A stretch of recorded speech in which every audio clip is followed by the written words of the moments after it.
সাগরে নিম্নচাপের প্রভাবে দক্ষিণাঞ্চলের নদ নদীর পানি বিপদসীমার উপর দিয়ে প্রবাহিত হচ্ছে। ফলে অস্বাভাবিক জোয়ারে উপকূলে নদী তীরবর্তী জনপদ পানিতে তলিয়ে গেছে। বইছে ঝোড়ো হাওয়া, সাগর উত্তাল রয়েছে। বৈরী আবহাওয়ায় ব্যাহত হচ্ছে নৌ চলাচল। প্রতিনিধির তথ্য ছবিতে desk report. Super fresh fortified soybean তেল, শুরু হোক হেলদি লাইফের জার্নি। বঙ্গোপসাগরে লঘুচাপের প্রভাবে সাগর উত্তাল।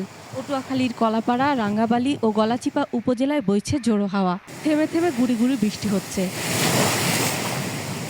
নদ নদীর পানি স্বাভাবিক জোয়ারের চেয়ে 2 থেকে 3 ফুট বৃদ্ধি পেয়েছে। প্লাবিত হয়েছে বেড়িবাঁধের বাইরের নিম্নাঞ্চল। পটুয়াখালীর পায়রা সহ দেশের সব সমুদ্র বন্দরকে 3 নম্বর সতর্ক সংকেত দিয়েছে আবহাওয়া অফিস।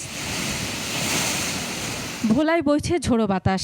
মেঘনা নদী উত্তাল হওয়ায় দুর্ঘটনা এড়াতে ভোলা লক্ষ্মীপুর নৌ রুটে ফেরি চলাচল বন্ধ ঘোষণা করেছে বিআইডব্লিউটিএ। বন্ধ রাখা হয়েছে মনপুরা ঢাকা, চরফ্যাশন ঢাকা সহ ভোলার অভ্যন্তরীণ 10টি রুটে যাত্রীবাহী লঞ্চ চলাচল। ভোগান্তিতে পড়েছে যাত্রীরা। রাজবাড়ী দৌলদিয়া পাটুরিয়া রুটে বৈরী আবহাওয়া তীব্র স্রোতে ফেরি ও লঞ্চ চলাচল ব্যাহত হচ্ছে। ঝুঁকি এড়াতে ছোট 6টি লঞ্চ বন্ধ রাখা হয়েছে।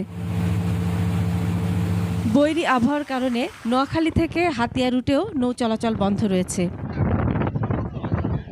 Masum আলিসা, desk report, 21 television.